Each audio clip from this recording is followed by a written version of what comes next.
I don't get it.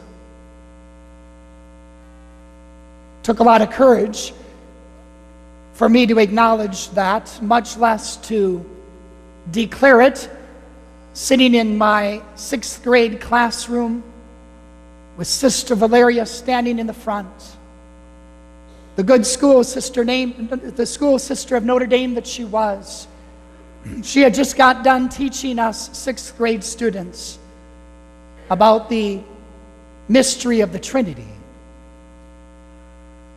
And as I sat there in the classroom, being a shy, quiet kid that I was back then, I kept thinking to myself, I don't get it. So when Sister Valeria finished, I raised my hand and I made the declaration. I don't get it. And she looked at me and she said, Steve, you're not supposed to get it. It's a mystery. But aren't all mysteries eventually supposed to be understood? Shouldn't mystery lead us deeper into discovery to find out what it is about this mystery that we're trying to figure out? And so why Sister Valeria just quite simply wanted me to understand as a 6th grader, well, there are some things that you're not going to get, but you need to believe them because we believe them, and so therefore because we believe them, you should believe them, and that should be enough. And for that moment in my life, it was enough.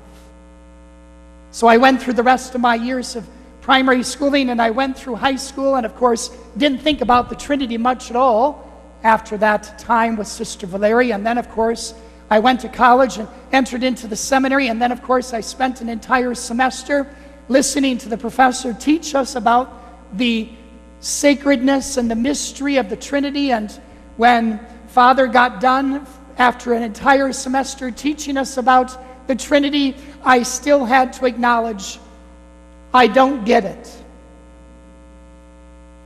And he too looked at me with the same disdain that Sister Valeria did. And he said, Steve, you're not supposed to get it. But rather, he said, you're meant to live it, to encounter it. And in that living and in that encounter, why, the mystery will gradually unfold. But, he went on to say, it will always be a mystery, calling each and every one of us into a deeper discovery, into a deeper encounter of this mystery of God who is one yet three. And as I have lived my life, I have to admit, the old adage that two's company and three's a crowd, why that might be true in certain situations, it's not true when it comes to my lived experience, and I bet yours as well. Think about it for a moment, how important that number 3 is in our life. Why? There are 3 parts to every day, is there not? There's a morning, there's an afternoon, there's an evening.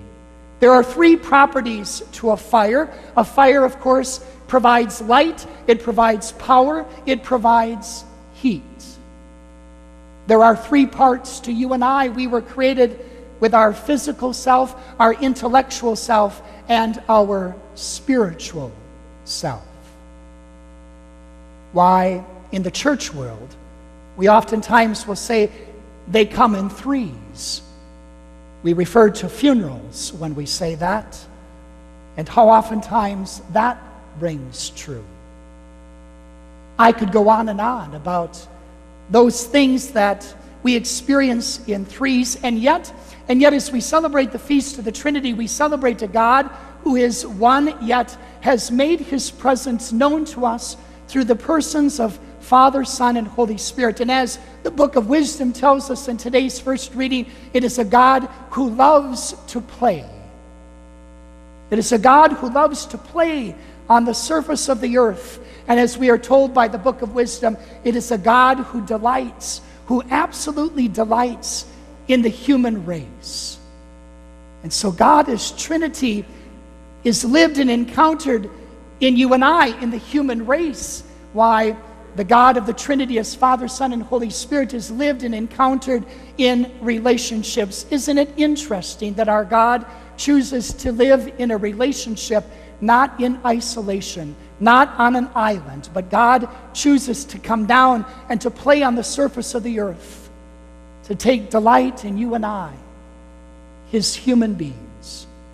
And so it is in those encounters, in those relationships that we form and that form us here on earth. It is there that we will begin to discover this mystery of the Trinity as it unfolds right before our very eyes. Why the second reading, Paul's reading, reminds us today that God, the love of God, is poured forth into our hearts through the Spirit that he has given to us. And so, my friends, it is in that power that has been given to us, that Spirit that is within us, that enables you and I to both love and to be loved by others. It is in those encounters, it is in those relationships, as we think about them, as they unfold before our very eyes, that we are able to encounter this most blessed and holy and mysterious dogma that we celebrate today, the Feast of the Trinity.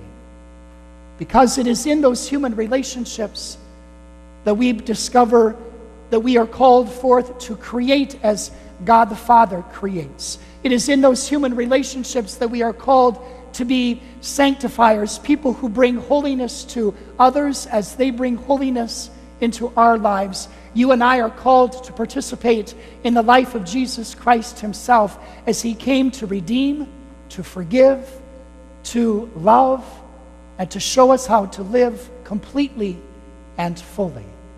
And it is that Spirit which is the very energy and the very love of Jesus Christ himself that has been given to us, that we then freely share with one another. Yes, when it comes to the dogma, the mystery of the Trinity, you and I are left with that reality. We're never going to get it. But like a wise professor once instructed me, why worry about getting it when you and I can simply live it? When you and I can simply encounter it? When you and I can simply receive this love of God that has been poured out into our hearts, so that indeed we might encounter God playing on the fields of our life, there continuing to take delight in you and I, as Father, Son, and Holy Spirit. His presence is made known to us in life and in love.